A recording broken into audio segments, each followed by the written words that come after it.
Translation. Simply by expansion of his eyebrows, invincible time personified can immediately vanquish the entire universe. However, formidable time does not approach the devotee who has taken complete shelter at your lotus feet. This is Lord Shiva. He's speaking, he's offering his beautiful prayers to the Lord.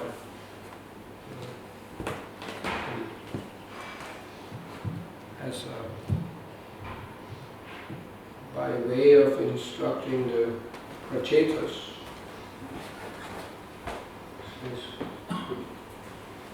giving them this prayer actually to chant is recommended. I was told them, now I'm going to give you this, I'm going to impart to you this prayer which you should all chant. So, Prabhupada in Bhagavad Gita 10:34, it is said that the Lord, in the shape and form of death, destroys all a person's possessions. Nichu sarvaharas chaham. I am all devouring death.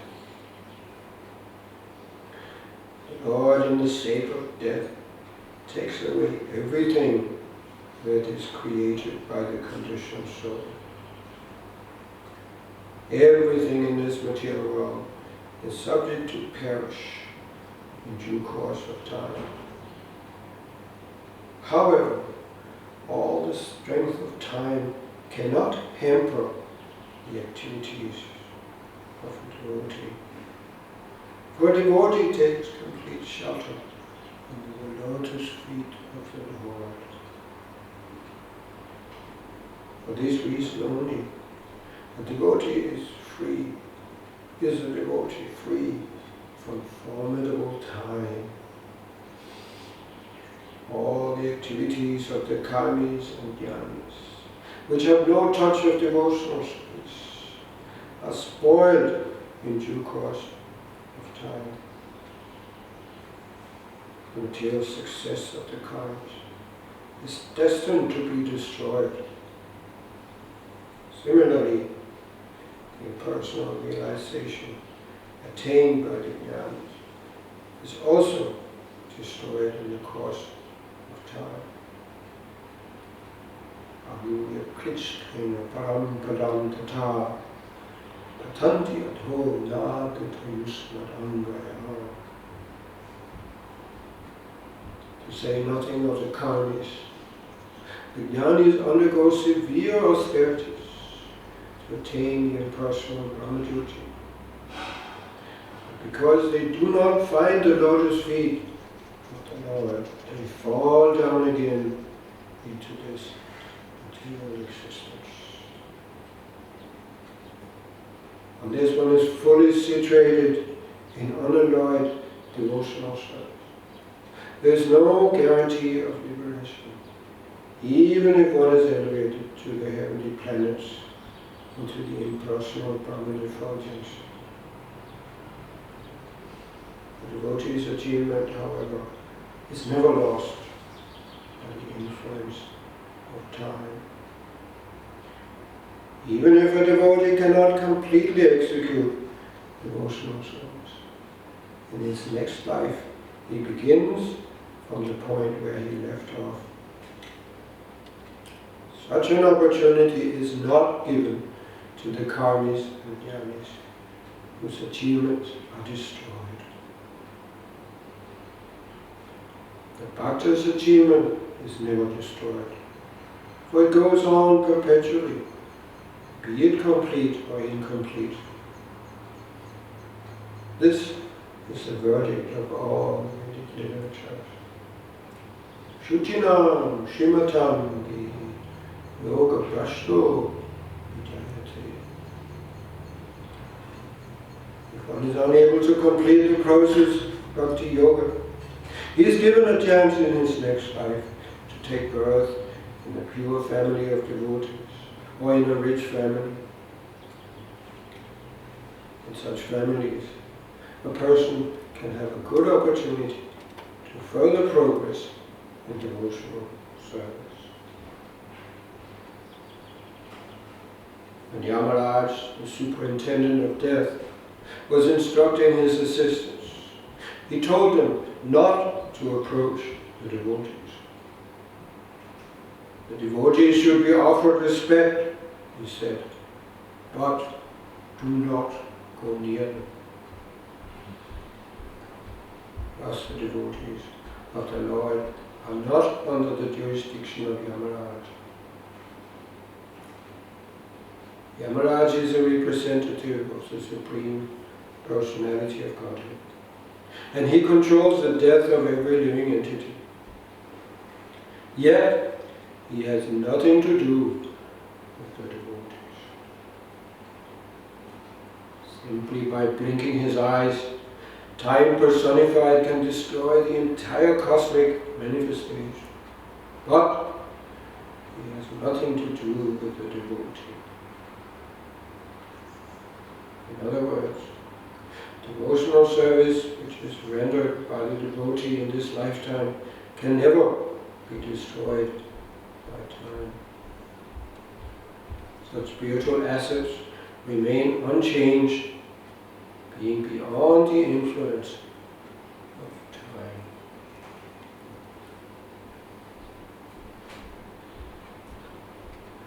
Yatra nivishtam aranam hitanto napimanyate vishvam vidvam shayan virya shorya vispurjita bhuva. Simply by expansion of his eyebrows, invincible time personified can immediately vanquish the entire universe. However, formidable time does not approach the devotee who has taken complete shelter at your lotus feet.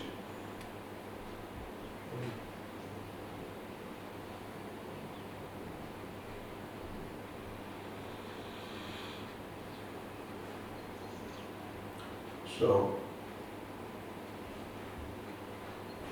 apparently here Lord Shiva is speaking about two powerful controllers. You know these controllers? One is time, the other is the person he is addressing. You is saying, of course, Krishna. So, actually, these are the same they're not two personalities, it's the same person. Because as Krishna says in Bhagavad Gita, Kamusmi, I am time. Actually, it is the same time, the same person, Krishna. He takes actually for the conditions, so for the materialists, he takes the form of time. And this time is very, very fearful form of the Lord. Kala Rupa. Arjuna is given the vision of that form when Krishna shows his universal form as described in the 11th chapter of Bhagavad Gita. And it's a very, very fearsome form. Arjuna is overtaken by fear when he sees that form. Krishna is devouring all living entities, specifically all of the warriors who had assembled on the battlefield of Kurukshetra. They are being crushed between his teeth. just like seeing these.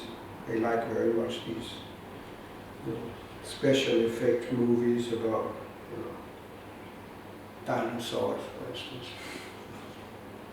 What is it called? Jurassic Park was the first one. Jurassic Park 2. I'm sure there are coming a few more. Once they strike a chord, they make a successful movie, they try to follow it up by making the second, the third, the fourth, and so on. Star Wars 1, 2, 3, 4, and then this one. But usually it's kind of downhill. The first one is good, but then it's just kind of boiling the same soup. We've seen it already, a little variety is there, but anyway, they make a little money in that. So anyway, that is. I haven't seen Jurassic Park, but I'm pretty sure this is what's going on. This big, what is it called? Tyrannosaurus Rex chasing another people. They made this park where somehow they've been able to genetically, from some tissue that they found from the dinosaurs, they've been able to, by their modern technologies, to somehow recreate all these dinosaurs. But then, they have this park on some island. People come there, but then it goes out of control. The dinosaurs take over, and they go chasing people, and people there running, trying to hide from these dinosaurs, and here comes this big dinosaur. Take some little human being, like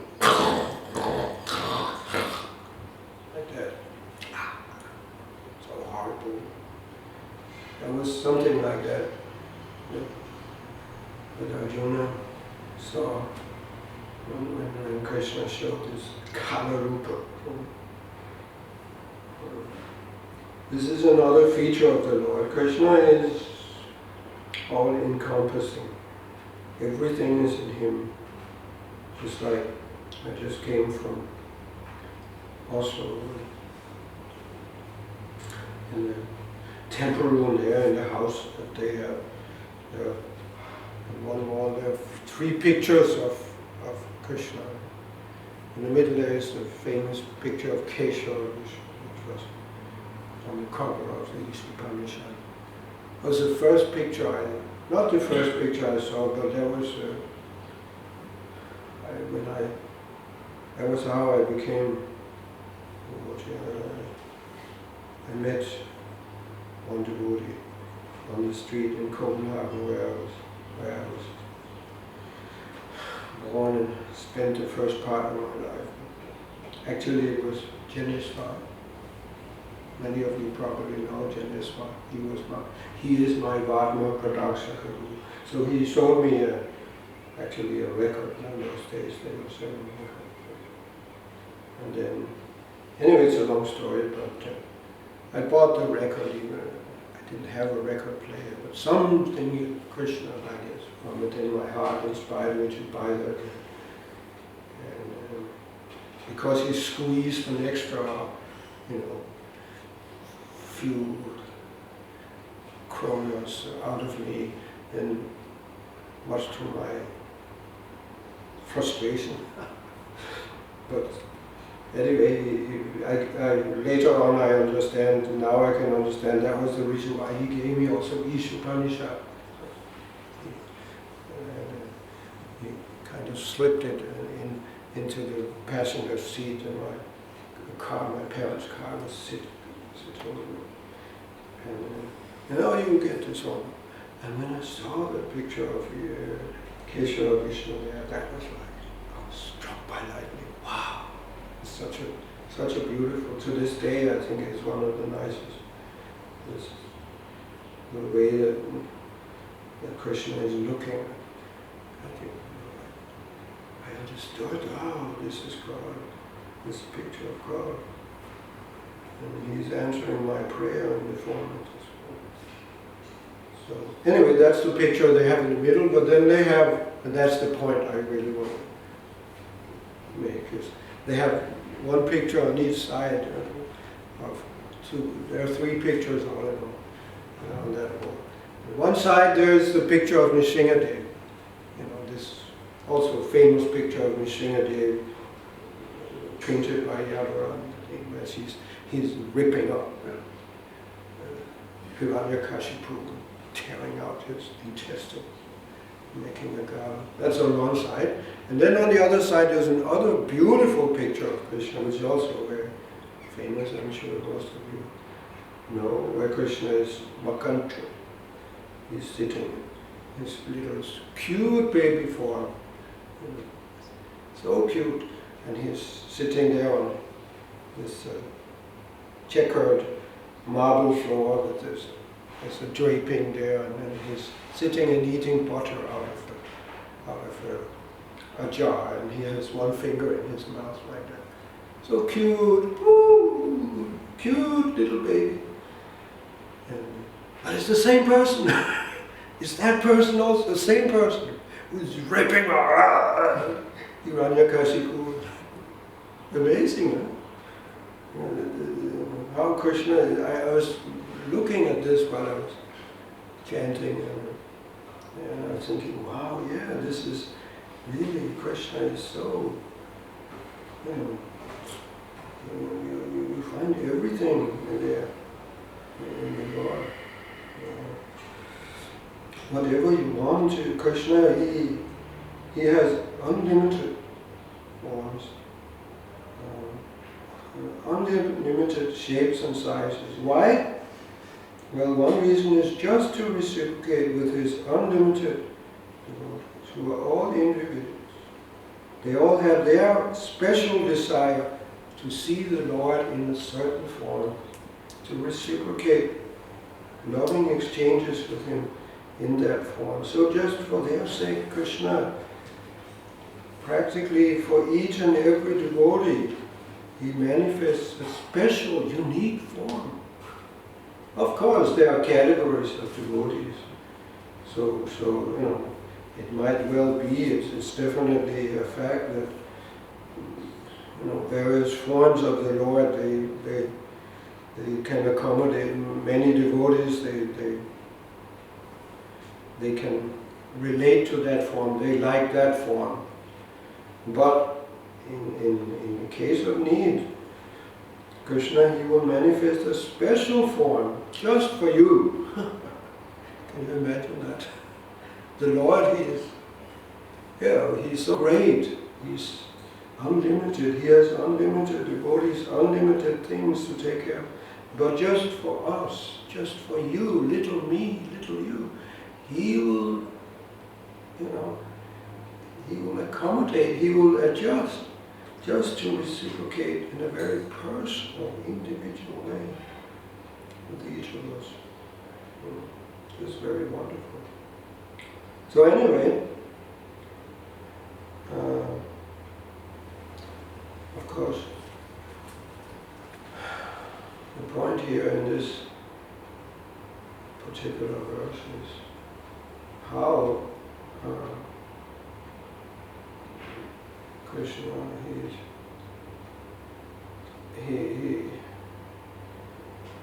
we can say also this is, this Kala Rupa, who wants to reciprocate loving exchanges with that form.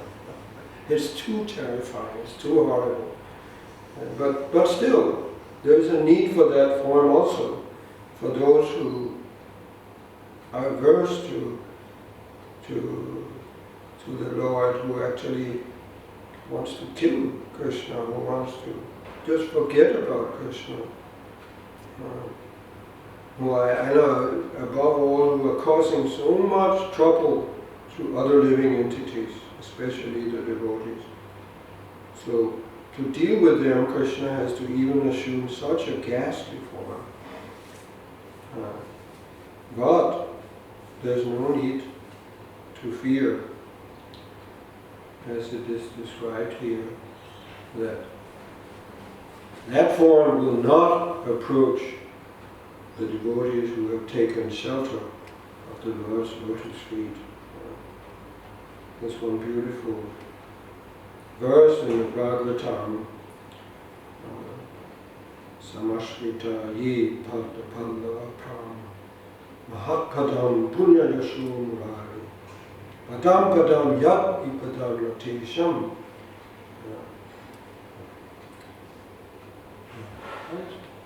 That's what sorry, I missed one line. But anyway, the last, this describes how that Padam Padam Vatsa. Anyway, maybe you can help. I think Bhavan would hear what's Padam Padam Padam. Yeah, there's a lot of Bhavan would hear. Bhavambudi, yeah, the ocean of material existence. What's It's like, becomes like the water contained in the hoof print of a calf for devotees who are surrendered onto the lotus feet of Krishna. Even though that this material world is a place where there is danger at every step, padam padam yadvi padam, but that is that it's not for the devotees. For us, for the devotees, I should say. It's not for them. They don't need to. They are not subjected to this sufferings of material existence. So.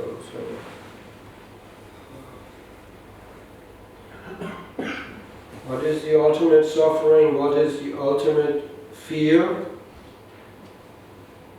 Death. And Krishna is also, he's also that death.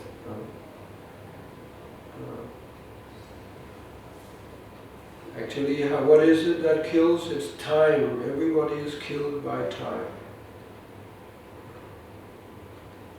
So, this is the ultimate problem that we are all facing in this material world, but we are living in denial. We are not facing it directly, especially in this age. People don't want to think about death. They don't want to hear about death, even though it's the most tangible, the most very essential element of life in the material world is that we have to die.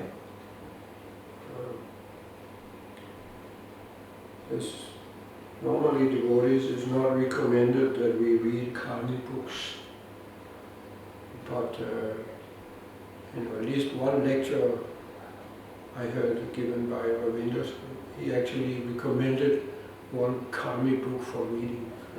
Not book, it's a short story by Leo Tolstoy, the famous Russian author who is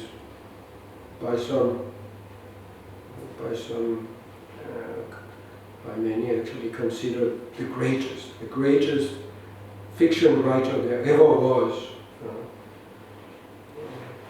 So he wrote, among many other things, of course, his famous magnum opus, War and Peace, but this Ravindra, he commended this short story called The Death of Ivan Ilyich. So I immediately jumped on the opportunity. Oh, it's authorized. Ravindra recommended. Yes, I printed it out. I found it on the internet. I printed it out. I read it. It's as Prabhu said, this is a very precise description of this phenomenon. How impious people, which means most of people today, they're really living in denial of the fact that they have to die. And I read it some time back, and recently I read it again. And it's like that, you know, this is great art. Great art, you don't get tired of it. You know all these paperbacks, you know, that you buy, you know, about cowboys or about, you know. You read them once, you never read them again. But the great masters, the great masterpieces, you know, one of the things that that is the proof of a you know, real exquisite art. You don't get tired of it so quickly. Of course, the Bhagavad Gita, you never get tired of. You can read them again and again and again, and always find new light. But even some of the ordinary works of art of this world, they also have a reflection of that quality. So when I read it again, I appreciate it more actually. This short story by Leo Tolstoy. Just to give a summary, it's about just an ordinary Russian, what in French is called petit bourgeois. Just, you know, just somebody who's, he's a lawyer. And somewhere in the Russia, in the time of Leo Tolstoy, it means the 19th century. But he's having some, what do you call it, typical snobbish mentality.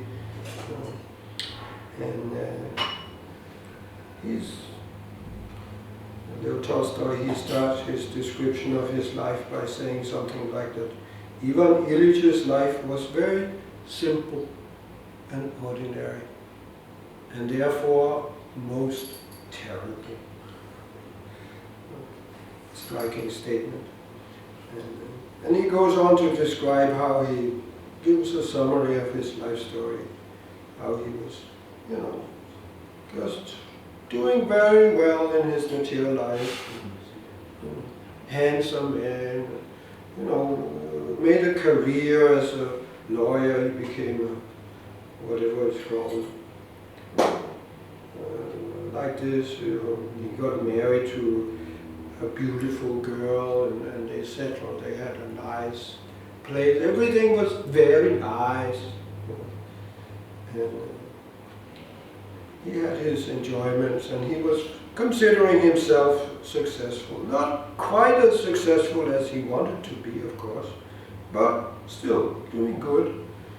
And at one point he's looking forward, he's expecting a promotion, but it doesn't come. Somebody else, colleague, is appointed instead of him, and he gets very upset about this.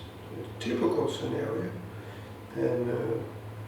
but after this he decides that he's going to look for another job, another post, somewhere just to show them, you know, what happens if you don't recognize me, you know, I'm going to quit, and you will regret it.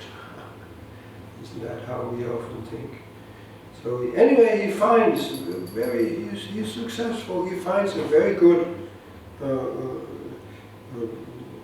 job as a judge somewhere in another town, another city, and he you know, everybody's happy. His family is happy. His wife, who's otherwise not so happy with him, but you know, when he successful, attains success like that, she's very happy. So he arranges everything. He, you know, for their moving to that new town, that new city. He finds a nice house for them, and he's busy, you know, arranging everything. He personally gets into the nitty-gritty of fixing up the house. But then something happens. He's just in one of the rooms. He's, you know, they're putting up the curtains, so he wants to. He's not quite satisfied with the way the curtains are hanging, so he gets up on a ladder and he he doesn't seem to be too serious at first. He somehow he's a, as is described, he's a rather agile person, agile person, quite fit, and so he manages to how to say, put up his cards. And he hurts a little. He's hurt a little on one side, and well, he kind of minimizes it. It's okay. It's not too bad. I'm okay. A little accident. Okay. And everybody moves to the new town, and everything's nice. But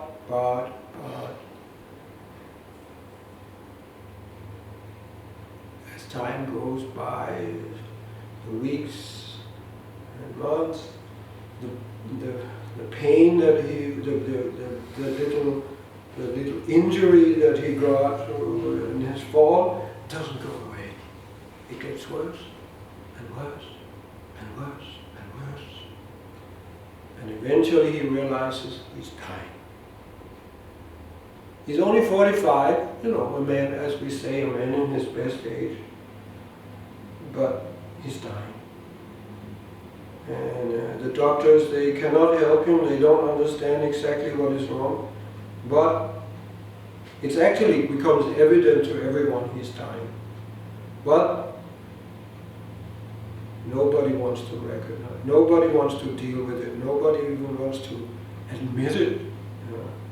Nobody wants to talk about it, nobody feels pity for him. And he also tries to deny it, and he's thinking, no, it cannot be. Why should I die? It doesn't make any sense. But he has to face the fact. There's no way around it. It becomes more and more obvious he's dying. But nobody wants to deal with it. Nobody wants to recognize. Because why? Because it just ruins their happiness, their material enjoyment. And there's one scene where at that point he's finally bedridden, permanently bed. He's just lying down and cannot do much. But his family comes in today. He has his wife, and he has a son and a daughter, and they come in to the room where he's lying, and it's in the evening time. They're just about to go to the theater. One famous actress, I forgot her name, famous even today, from Paris, France. I forgot her name. But anyway, she has come to town and she's giving performance. And so they have, also with his approval and all that, they arranged for a ticket, so they're going to that performance to see that very, very charismatic, very beautiful actress perform. So they are all in a happy mood, and his teenage daughter, she's just been engaged with a very good boy. Whole family is happy about that arrangement, and she's in love, and they're all very happy. Now we're going to the theater, and and they come into the room, and they, of course, he's dying. He's just very conscious that he's dying, so he cannot really take part in their enjoyment. It doesn't turn him on naturally. But they don't want to deal with the fact. They're just happy. They just try to, he's there. He's probably getting better. And they're like talking small talk. And this, it's going to be very nice. And this actress, she's so good, and they're talking like this, and you know, all of them very happy and ready for some enjoyment, and then all of a sudden they all turn to look at him. And he's lying there on his back and just looking up in the ceiling and just completely frustrated and completely annoyed, completely, actually so much full of hatred towards them because they don't care about him. They don't care about his situation, that he's dying. And they just want to enjoy it. They don't, kind of thinking, okay, why is he here? They just don't want to recognize at all. And he's just lying there with this expression on his face, so angry, so full of frustration and hatred, that just as they turn and look at him, they will become quiet. They're being forced to realize that he's not into it. He's not part of he cannot, share their happy mood at all. So they all become quiet. They become dead silence, as we say. And for some time they're just sitting there. And then don't know what to say, how to. And then finally his daughter says, anyway, it's about time to go. If we want to catch, if we want to be in time for the drama, we have to go now. Okay, so they all pack up and they all leave. And there he is, just left alone, feeling so lonely with him and death, just waiting to die, and nobody feels pity for him, which makes him suffer even more.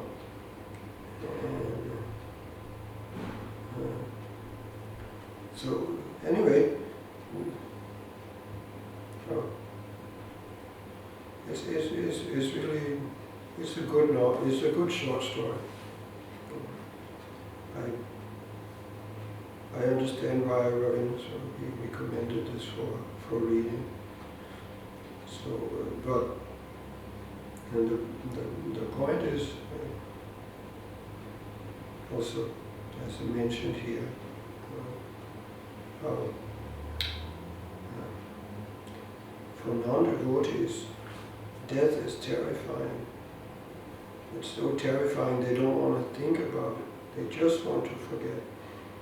It's very important fact of life that we have to die. But if we are actually practicing Krishna consciousness, devotional service, seriously, then there's no problem. We can talk about death. We can face the fact that we are going to have to die also, sooner or later, because actually, yes, it is said, when devotional activities, they are not under the control of the time factor.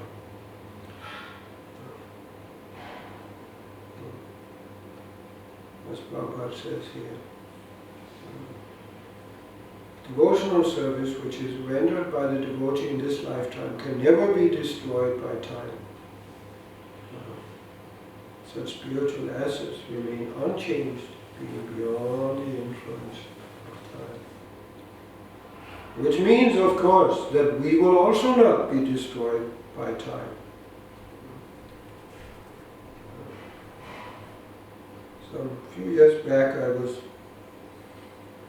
had a nice talk with Bhakti Chaitanya Maharaj. And one thing he urged me to do actually was because I'm living in France now, so he said, you should become fluent in France. You should come up to a level where you can get Bhagavatam classes in French. said, of course I know you are about 60 now, so, but don't think that, it's too late. He said, we're about the same age, a little older than me, a few years older. So he said, of course he's preaching in the Russian-speaking part of the world. So he is also learning Russian, and he said, I've decided I also have to, I must come to also to the level, become fluent, so I can give a Bhagavatam lecture in Russian. He said, at one point I was thinking that, yes, I'm so old now, what's the use? But he said, I recognized, I observed myself that as soon as I started thinking like that, it was like, it was not right. It was I was losing enthusiasm. I understood I shouldn't think like that. So I believe that it's like this, that even the skills that we learn in devotional service for the sake of pleasing Krishna, that will also not be lost like for the karma. Therefore, for devotee, the decay of the gross body that comes with old age it's not a problem. It's not a discouragement. We know it's not really, cannot affect us. We are eternal souls, and life goes on. In this body or in another body, it doesn't matter. But there's no need to be depressed, no need to think that it's all finished now, like we think when death comes, when we get old. But for devotees, not so. We are actually entering into the eternal life of devotional service in association with Krishna. And in this way, everything is wonderful in devotional service. There's no fear, no suffering. It's a fact.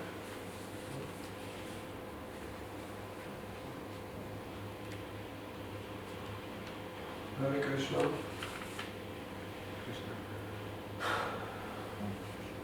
Thank you for your patience. Any questions or comments?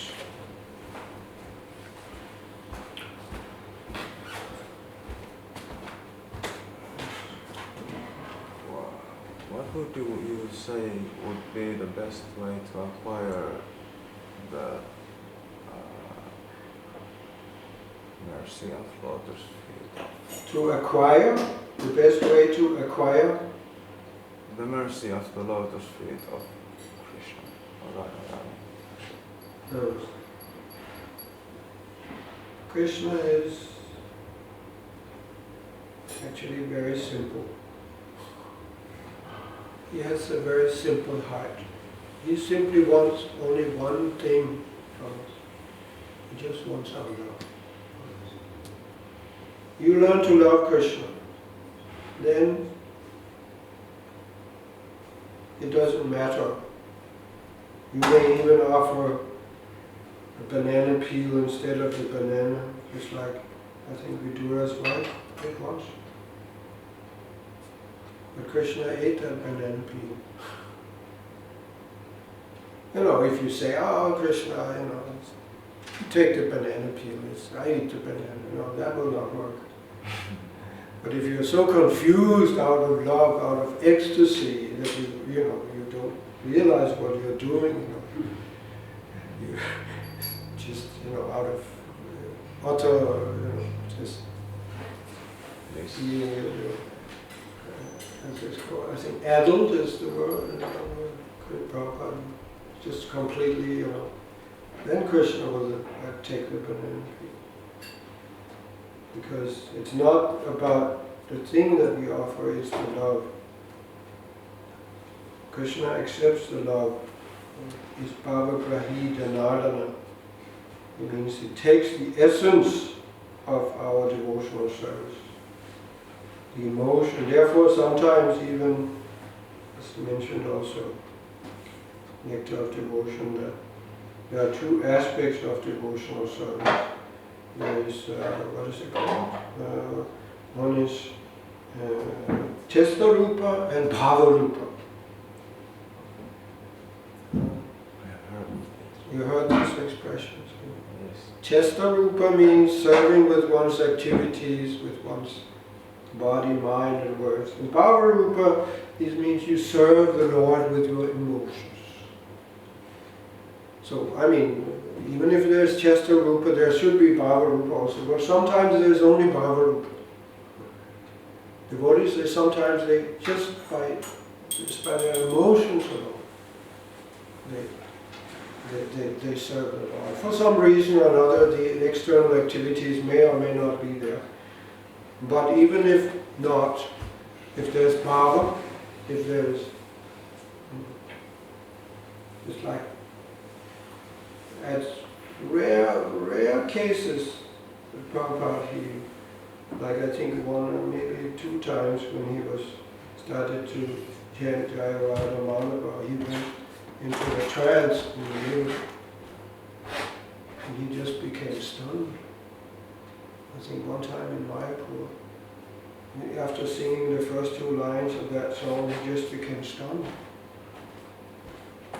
And he just sat there in the temple on the Vyasa Sound for a long time, just staring out, his tears pouring from his eyes, and just stunned. Very, I think, quite famous. And devotees were also stunned, just looking at Prabhupada.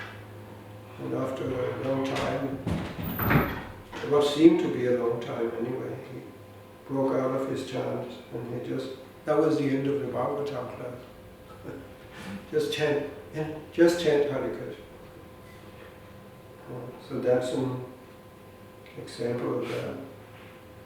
He was just sitting there stunned, but with his intense love for Krishna, he was undoubtedly getting the full mercy. Later, some days later, or maybe in the evening, I don't know, somebody mentioned it to him, and just something, that would, in this, you became overwhelmed by ecstasy there in the Bhagavatam class. And Prabhupada's response to that was also amazing, because, we could well imagine, oh yes, that was a very wonderful something he might have said, but he simply said, was it a disturbance? I'm sorry. So unassuming. So was it a disturbance? I'm sorry I went into ecstasy. I hope you don't mind. It's just inconceivable. Anyway. Okay. That was a long answer. So Thank you very much. one more question. Thank you very much, Prabhu, for a wonderful lecture. Our question is, some devotees of the Lord, not from all traditions, they emphasize this fear of the Lord. And can you elaborate more? Is it healthy, and how one overcomes it? It's healthy for the neophyte. We say it is a God-fearing person. That's why Krishna manifests his universal form. That's why he shows his universal form in Bhagavad Gita, because for For the materialists, that's what they can understand. They have no love for Krishna. But if at least they can understand that Krishna is greater, that he's more powerful than me, then then they will, at least not engage in ugra karma. They would at least follow, the instructions of the Lord and in this way avoid, terrible suffering. And gradually there's hope that when they make more advancement, they can also start to understand the more sweet side. Not just Nishingadev, but also Mahanswar. Gradually. That is. Of course, Nishingadev for Prahlad Maharaj, he is not at all fearful.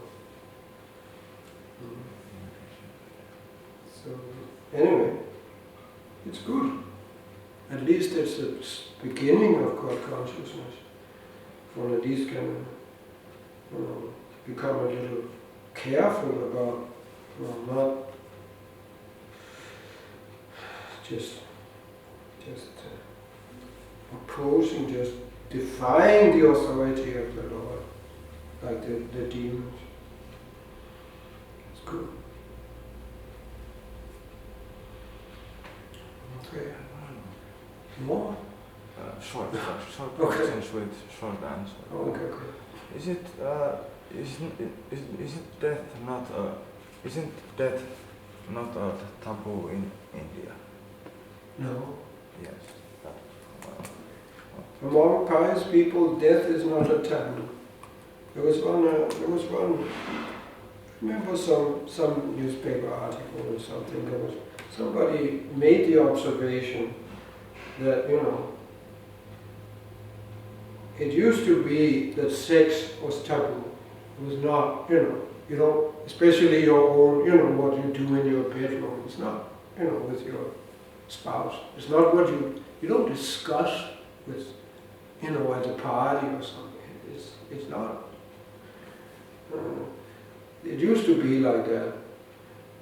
Whereas, death might not, in the earlier days when people were more pious, it might be, something that could be, even, of course, we understand from Tolstoy that even in the 19th century, at least in the middle class of Russia, it was already taboo.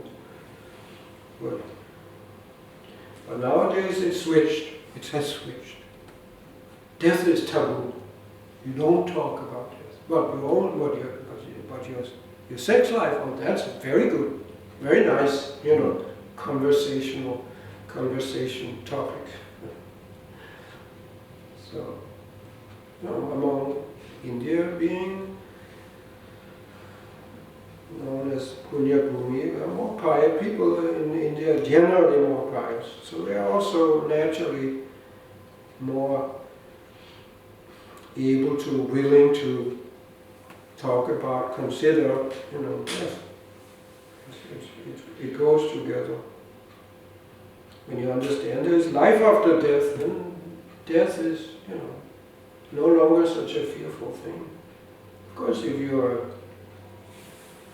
a rascal, if you're a sinful person, then, you may also not like to think about it. But at least if somebody has lived his life preparing for, his next life, then it's okay. You can talk about it, you can think about it. Because you're already prepared, you're arranging for a good birth in the next life.